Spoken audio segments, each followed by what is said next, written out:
अस्सलामुअलैकुम, welcome to my channel code with Abdullah. और आज हम जावास्क्रिप्ट के अंदर जो है ऑब्जेक्ट्स के बारे में पढ़ेंगे। देखिए, अब तक हम एरेज के बारे में पढ़ रहे थे, तो एरेज तो हमने कंप्लीट कर लिए। अब हम ऑब्जेक्ट के बारे में पढ़ेंगे। तो चलें स्टार्ट करते हैं। नाउ यहाँ पे सबसे पहले सवाल है हमारे पास, what is object? An object in JavaScript is a data structure that stores key value pairs where key also called properties. ठीक है, अब देखें जावास्क्रिप्ट के अंदर जो ऑब्जेक्ट होते हैं वो ऐसा डेटा स्ट्रक्चर होते हैं जो स्टोर करते हैं डेटा को की वैल्यू पेयर्स के अंदर। ठीक है, जहां पर जो कीज होती है हम उसे कहते हैं प्रॉपर्टीज। ठीक है, और are used to label the values, और आगे जो आप उसके अंदर जो वैल्यूज देते हैं, पहले आप की प्रोवाइड करते हैं, देन फिर आप अंदर जो भी वैल्यूज देते हैं। It can hold data like string, numbers, arrays and functions called method to represent a real world entity और स्ट्रक्चर। अब देखिए, जो भी आप कीज और वैल्यूज देते हैं, सही है, जो भी आप कीज और वैल्यूज देते हैं, एक तो हम उसे जो कीज देते हैं उन्हें कहते हैं प्रॉपर्टीज, और प्रॉपर्टीज के बाद आप कॉलन लगाने के बाद जो भी डेटा स्ट्रिंग के अंदर प्रोवाइड करते हैं या जो भी नंबर्स में डेटा देना चाहते हैं तो उसे आप कहेंगे वैल्यूज। अब जो आपने कीज प्रोवाइड किए हैं वो कीज क्या करते हैं, वो आपके डेटा को होल्ड करके रखती हैं। आप उन कीज की मदद से उन डेटा को गेट कर सकते हैं। तो चलें विजुअल स्टूडियो कोड पर चलते हैं, कोड करते हैं, वहां आपको और अच्छे तरीके से समझ आएगा। तो यहाँ पे देखें, मैं विजुअल स्टूडियो कोड पर आ चुका हूं। मैंने ऑलरेडी यहाँ पर देखें ऑब्जेक्ट पार्ट 1 नाम से फोल्डर बनाया हुआ है। इंडेक्स की फाइल है, index.html की फाइल है बेसिकली, और index.js की फाइल है। ठीक है, और यहाँ पर मैं थोड़ा सा और जूम कर रहा हूँ। ठीक है, और वही HTML का डॉक्यूमेंट फाइल अटैच की हुई है जावास्क्रिप्ट की। अब काम आता है हमारे पास जावास्क्रिप्ट का। ठीक है, देखिए अब तक जब हम एरे कर रहे थे तो यहाँ पे अगर मैंने ए नाम से वेरिएबल बनाया और इसके अंदर कुछ भी एरे के अंदर जैसे अली या कुछ भी डेटा में XYZ कुछ भी प्रोवाइड कर रहा हूँ, तो आपको पता है जब भी हम एरे देते थे तो उसके साथ उनके पास, यानी कि जो हमारे एरे के अंदर जो एलिमेंट होती थी उनके इंडेक्सेस होते थे, और हम उनके इंडेक्सेस की मदद से उनके डेटा को गेट कर पाते थे। लेकिन अब है हमारे पास ऑब्जेक्ट्स, जो कि इसका मॉडर्न वे है। उसके अंदर हम मल्टीपल चीजें कर सकते हैं। हम उसके अंदर फंक्शंस भी दे सकते हैं जिसको हम मेथड्स कहते हैं। ठीक है, हम उसके अंदर एरेज को भी दे सकते हैं जिन्हें हम एरेज ही कहेंगे। सही है, और भी बहुत सारी चीजें जो हम कर सकते हैं। तो आप ये कह सकते हैं कि ये एरे का मॉडर्न वे है, तो ये भी सीखना जरूरी है। तो चले स्टार्ट करते हैं। सबसे पहले मैं यहाँ आके लेट ओबीजे नाम से एक वेरिएबल बना रहा हूं, और यहां पर देखें जब ऑब्जेक्ट बनाएंगे तो यहां पे हमने करली ब्रैकेट्स को लगाना है। अगर आपको याद हो, अगर हम एरेज बनाए तो स्क्वायर ब्रैकेट्स लगा रहे थे, लेकिन अब हमें लगाने करली ब्रैकेट्स। करली ब्रैकेट्स लगाने के बाद अब हमें कोई भी डेटा देना है तो सबसे पहले हमें उसकी की देनी पड़ेगी। की क्या है? मिसाल के तौर पर मैं यूजर से कोई नाम लेना चाहता हूं या यूजर कोई फॉर्म फिल करना चाहता है, तो मैं यहां पे लिखूंगा नेम, ये मेरी वैल्यू की हो गई। सही है, की के बाद यहां पर मैं इसके अंदर कोई वैल्यू दे सकता हूं, जैसे मैंने दे दिया अब्दुल्ला। अब यूजर क्या दे सकता है? यूजर अपनी ईमेल दे सकता है, तो मैंने ईमेल नाम से एक की प्रोवाइड कर दी, और यहां पे मैंने लिख दिया कि ये हो जाएगी email@.com। ठीक है, अब मैं और यूजर क्या दे सकता है? पासवर्ड दे सकता है, तो मैंने पासवर्ड नाम से एक की बना ली, और यहां पर मैंने 1 2 3 एक पासवर्ड दे दिया। ठीक है, अभी तो हमने सिंपली ऐसे कर दिया। अब अगर मैं यहाँ पे document.write के अंदर obj को प्रिंट करवाऊं, ठीक है, obj को प्रिंट करवाऊं बेसिकली जो मेरा ऑब्जेक्ट है, और मैं यहां पर आऊं और सिंपली राइट क्लिक करके ओपन विद लाइव सर्वर करूं, तो मैं अपने ब्राउजर पर आ चुका हूं। तो यहां पे देखिए हमें अभी क्या देखने को मिला? ऑब्जेक्ट। तो देखिए एरेज के साथ क्या हो रहा था? एरेज के साथ हम सिंपली एरे देते थे और डायरेक्टली उस एरे, जो भी वेरिएबल को हमने एरे असाइन किया होता था, उसे हम क्या करते थे? डायरेक्टली उस वेरिएबल को लिखते थे, हमारा डेटा आ जाता। लेकिन इसमें ऐसा नहीं है।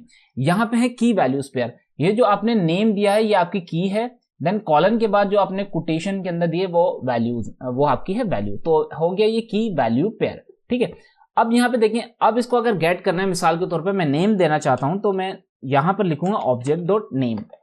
तब मैं इन कीज की मदद से अपने ऑब्जेक्ट के अंदर डेटा को गेट कर पाऊंगा। तो देखें अब्दुल्ला आ गया।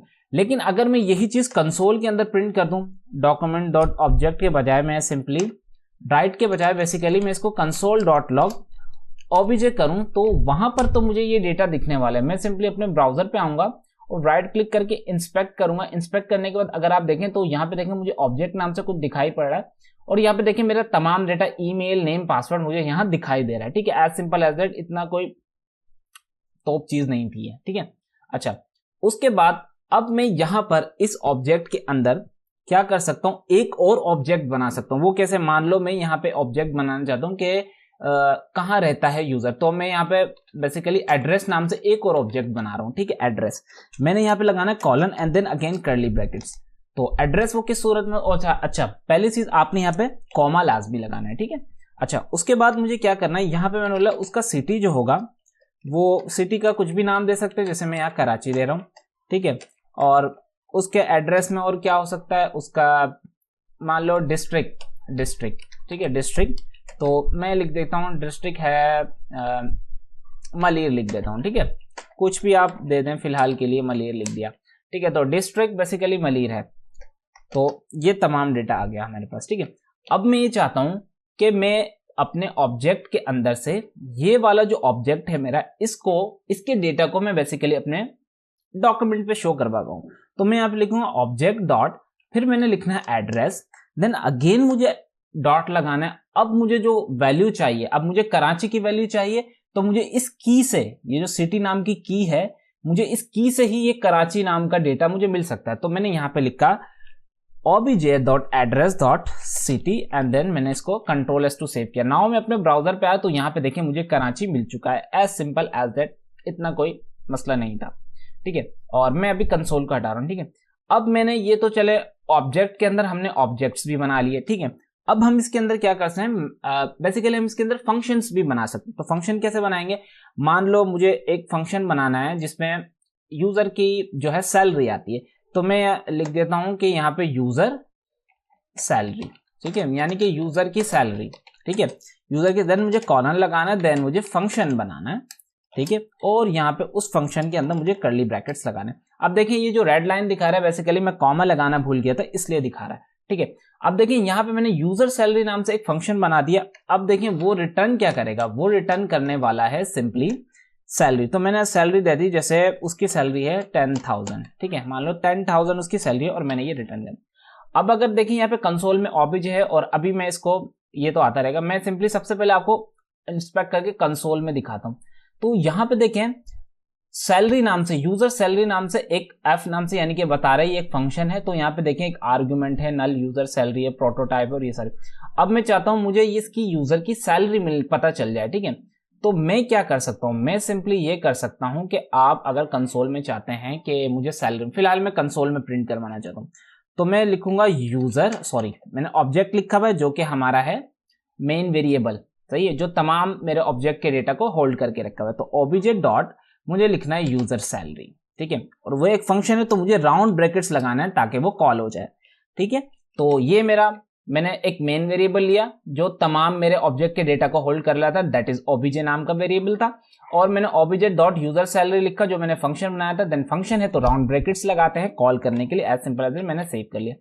अब मैं अगर यहाँ पे कंसोल में देखूं ये, तो यहाँ पर देखें मेरा 10,000 जो सैलरी मैंने प्रोवाइड करी थी वो मुझे दिखाई दे रही है, ठीक है, एज सिंपल एज। और मैं अगर इसको यहाँ प्रिंट करवाना चाहता हूँ तो कुछ भी नहीं, मैं यहाँ से कॉपी करूंगा इसको एंड देन मैं इसको यहाँ लाके पेस्ट कर दूंगा, ठीक है। और मैं इसका कंसोल में सिर्फ ओबीजे रखना चाहूंगा अभी के लिए, ठीक है। और अगर मैं यहाँ पे देखूं तो मुझे देखें डॉक्यूमेंट्स में भी मुझे अपना दिखाई दे रहा है बेसिकली मेरे वेब ब्राउजर पे, एज सिंपल एज दैट। हमने देखिए क्या क्या देख लिया, हम ऑब्जेक्ट के अंदर मल्टीपल टाइप्स के डेटा को और क्या नाम है स्टोर करा सकते हैं। देखिए मल्टीपल टाइप के डेटा से मुराद हम स्ट्रिंग का डेटा भी स्टोर करवा रहे हैं, हम नंबर्स का जो डेटा है वो भी स्टोर करवा पा रहे हैं जो डेटा टाइप है बेसिकली, और ऑब्जेक्ट के अंदर एक ऑब्जेक्ट भी बना पा रहे हैं और एक फंक्शन भी, जिसे हम ऑब्जेक्ट के अंदर जो है उसे मेथड कहा जाता है। ऑब्जेक्ट के अंदर जो फंक्शन बनाया जाता है उसे कहते हैं मेथड। तो हम ऑब्जेक्ट के अंदर एक फंक्शन भी बना पा रहे हैं, उसको, उसके डेटा को हम गेट भी कर पा रहे हैं। अब जो रह गया हमारे पास कि अगर हम फंक्शन के अंदर एरे बनाना चाहते हैं तो वो कैसे बनाएंगे। तो सिंपली कुछ भी नहीं करना, हमने यहाँ पे लिखना है, मान लो मैंने डेटा नाम से एक एरे बनाना चाहता हूँ एंड देन मुझे कॉलन लगाना है और square brackets, as simple as. अच्छा कॉमा लगाना मत भूलिएगा, ये रेड लाइन इसलिए आ रही क्योंकि मैं कॉमा लगाना भूल रहा हूँ, ठीक है। अब यहाँ पर मैं जैसे कुछ भी दे सकता हूँ, जैसे मुझे यहाँ पर एक नाम देना है, मान लो मैंने अली नाम दिया, उसकी एज मैंने प्रोवाइड करी दैट इज 22 एंड वो रहता कहाँ है, मान लो वो रहता है मुल्तान में, ठीक है, मुल्तान में रहता है, एज सिंपल एज दैट। ये मेरा एरर अभी के लिए अगर मैं यहाँ पर अपने कंसोल पर आपको दिखाऊं तो ये देखिए मेरे कंसोल पर यहाँ कुछ एरर आ रहा है, आई थिंक कुछ शायद इशू है, uncaught type error token semicolon, I think कहीं ओके यहाँ पे सेमीकोलन नहीं लगना था इस वजह से इसने एरर दिया। यहाँ पे देखें अब यहाँ पे अगर मैं आपको कंसोल चेक करवाऊँ तो यहाँ पे देखिए तमाम जो हमारा डेटा था, मैं इसको बड़ा कर लेता हूँ, इसको थोड़ा सा जूम और करता हूँ। यहाँ पे देखिए तमाम जो डेटा था, देखिए मेरा नेम, ईमेल, पासवर्ड, एड्रेस जो है मेरा, यहाँ पे देखिए मैं इसको अगर एड्रेस, यूजर, सैलरी भी हमारे पास आ रही है, ठीक है, ये तमाम डेटा हमारा आ रहा है जो हमने। अच्छा, एड्रेस के अंदर देखिए क्या आ रहा है हमारे एड्रेस के अंदर, यहाँ पे अगर देखेंगे सिटी की एक की है एंड देन उसकी वैल्यू, देन डिस्ट्रिक्ट नाम से, देन मदी। फिर देखें हमारे पास डेटा नाम से एक क्या आया है, हमारे पास एरे आया है। उस एरे के अंदर एक तो इंडेक्सेस हैं उसके 0, 1, 2 एंड देन उनकी वैल्यूज हैं, ठीक है। देन यहाँ पर हमारे पास email, name, password and user salary and all that, ये तमाम आ रहे हैं। अब मैं चाहता हूं मैं अपने इस तमाम डेटा को अपने यहां पर दिखा सकूं। कहां पर दिखा सकूं? अपने इस वेब ब्राउजर पर दिखा सकूं। तो मैं क्या करूंगा, मैं सिंपली ये कर सकता हूं कि यहां पर आऊंगा, मैंने ऑब्जेक्ट तो हमारा मेन वेरिएबल है, उसको तो लेना है, ठीक है। और अगर मैं यहां पर लिख दूं सिंपली ऑब्जेक्ट डॉट डेटा, ठीक है, मैंने लिखा ऑब्जेक्ट डॉट डेटा। मैं यहां पर आया तो यहां पे देखिए तमाम मेरे एरे के अंदर, हमारे ऑब्जेक्ट के अंदर जो एरे था उसका तमाम डेटा मुझे मिल गया। अब मैं चाहता हूं नहीं भाई मुझे पूरा डेटा नहीं चाहिए, मुझे यूजर का सिर्फ नाम चाहिए, मुझे एरे के अंदर से नाम निकालना है। मान लो ये मेरा नाम है अली, मुझे ये निकालना है। तो मैं ऑब्जेक्ट डेटा के अंदर बेसिकली एरे है तो मुझे स्क्वायर लगाना है। अब अगर मैं यहाँ पे आपको कंसोल में दिखाऊं, जो हमारा एरे है डेटा नाम से, यहां पर देखें जो नाम है अली वो 0 इंडेक्स पे सेव है, तो मुझे यही 0 इंडेक्स यहां पर लिखना है, ठीक है, यहां पर लिखना है एंड सेव करना है। मैं यहां पर आया तो यहां पे देखिए मुझे अली मिल गया। अब मान लो सिचुएशन ऐसी आती है, मैं ऐसा फंक्शन बनाऊं, मैं एक और फंक्शन बना रहा हूं, ठीक है, मैं एक और फंक्शन बना रहा हूं जिसमें मैं लिखूंगा कि मान लो मैंने लिखा फुल नेम, ठीक है, ये एक मैं फंक्शन बना रहा हूं और यहां पे मैं लिख रहा हूं फंक्शन, और इसको मैं यहां से सिंपली कर्ली ब्रैकेट्स लगा के मैं ऑन करूं, ये मेरा मेथड बन गया। बेसिकली इसको हम कहते हैं मेथड। जब भी ऑब्जेक्ट के अंदर कोई फंक्शन बनाते हैं उसे हम कहते हैं मेथड। अब मान लो यहाँ पे यूजर का नेम है और यहाँ पे मैं इसका दे देता हूँ लास्ट नेम भी, ठीक है, तो मैंने लास्ट नेम भी दे दिया और यहाँ पे मैंने लिख दिया शेख, ठीक है। अब मैं चाहता हूं कि मेरा एक फंक्शन ऐसा हो जो मेरे इन दोनों जो नेम है, मेरे इन दोनों नेम को कंबाइन कर दे, एज सिंपल एज, इन दोनों को नेम को कंबाइन कर दे और उसे शो कर दे। यानी कि मुझे ये दोनों जो की वैल्यू पेयर्स हैं ये अलग अलग नहीं दिखने चाहिए, ये एक साथ इनका डेटा आ जाए मेरे पास, ठीक है, यानी कि अब्दुल्ला शेख, ठीक है। तो अब मैं क्या कर सकता हूं, यहां पर मैं ये करूंगा कि मुझे ऐसा करें जब भी आए तो मुझे रिटर्न कर दें this dot name, then plus, मुझे थोड़ा सा स्पेस भी चाहिए, मैंने ये देखा, एंड देन प्लस, मैं समझाऊंगा दिस कीवर्ड क्या कर रहा है, then this dot last name, ठीक है, ये मैंने कर दिया, ये इसको कंबाइन कर रहा है। नाउ अब मुझे इस फंक्शन को कॉल करना होगा, तब मैं ये तमाम डेटा देख पाऊंगा, ठीक है। तो मैं यहां पर आया, मैंने यहां पर लिखा ऑब्जेक्ट डॉट मेरा full name and then round brackets, क्योंकि ये फंक्शन था तो फंक्शन जाहिर बात है राउंड ब्रैकेट्स लगाएंगे तो कॉल होगा। तो अब मैं अगर अपने ब्राउजर पे देखूंगा तो मेरा ये जो नेम और लास्ट नेम है ये कंबाइन होके मुझे मेरे ब्राउजर पे दिखने वाला। तो यहाँ पे देखिए मुझे कंप्लीट अब्दुल्ला शेख मिल गया। अब समझते हैं कि दिस कीवर्ड हमने क्यों लिखा। बेसिकली अगर मैं यहाँ से दिस कीवर्ड को हटा दूं ना, यहाँ से दिस कीवर्ड को हटा दूं और लास्ट नेम और प्लस लास्ट नेम को करूं और अब ब्राउजर को आऊं तो यहाँ पे देखिए कुछ नहीं आएगा। अब देखिए यहाँ पे एक एरर हमें दिखा रहा है कि uncaught reference last name is not defined. ये कह रहा है लास्ट नेम डिफाइन ही नहीं है, हालांकि हमने यहां पर इसको डिफाइन किया है। क्योंकि अब पता क्या, ये ऑब्जेक्ट कह रहा है कि मैं इस फंक्शन को डायरेक्टली अपना जो डेटा है उसका एक्सेस नहीं दे सकता। सही है, ये जो ऑब्जेक्ट है ये कह रहा है आप मेरे अंदर जो भी डेटा है आप उसको, ये फंक्शन जो है उसे डायरेक्टली एक्सेस नहीं कर सकता। ठीक है, मैं एडमिन हूं, मैं इसका ऑनर हूं, जब तक मेरी परमिशन नहीं लेगा तब तक मैं इसको ये डेटा कॉन्कैट करके नहीं दे सकता, यानी कि जोड़ के नहीं दे सकता। तो ये दिस कीवर्ड है, बेसिकली ये ऑनर से आप मान लो इजाजत मांग रहे। तो मैंने यहां पे लिखा this dot name and then यहां पे मैंने लिखा दिस डॉट लास्ट नेम। ठीक है, अब अगर मैं अपने ब्राउजर पे जाऊंगा तो यहां पे देखिए वो शो हो चुका है। ठीक है, और अगर मैं कंसोल पे ये सब प्रिंट करवाना चाहता हूं तो मैं सिंपली लिखूंगा object dot full name and then इसको मैं कॉल कर सकता हूं और मैं सेव करूंगा। और अगर मैं अपना कंसोल देखूंगा तो यहाँ पे देखें अब्दुल्ला शेख मुझे मिल गया। और अगर मैं चाहता हूं कि तमाम पूरा ऑब्जेक्ट ही मुझे दिखे तो हम इसे डायरेक्टली कंसोल डॉट लॉग पे सिंपली ऑब्जेक्ट को देख सकते हैं। तो तमाम मेरा जो ऑब्जेक्ट्स की फील्ड्स हैं जो भी हैं वो सब मुझे देखिए, मैं कंसोल पे तो तमाम अपने ऑब्जेक्ट को डायरेक्टली प्रिंट करके देख पाऊंगा। console.log पे, लेकिन मैं उसका जो डेटा है वो अपने वेब ब्राउजर पे शो नहीं कर सकता। उसके लिए मुझे कीज चाहिए। वो मैं दिखाऊंगा कि तमाम डेटा को कैसे हम अपने वेब ब्राउजर पे भी शो करवा सकते हैं, लेकिन उसके लिए जब आगे ऑब्जेक्ट्स पढ़ेंगे, आगे की जब वीडियो आएगी उसमें सीखेंगे, ठीक है। तो उम्मीद करता हूं मैं आपको आज की मेरी वीडियो पसंद आई होगी, और अगर वीडियो पसंद आई है तो प्लीज चैनल को सब्सक्राइब करें, वीडियो को लाइक करें, शेयर करें, कमेंट करें। मिलते हैं अगली वीडियो में, तब तक के लिए अल्लाह हाफिज।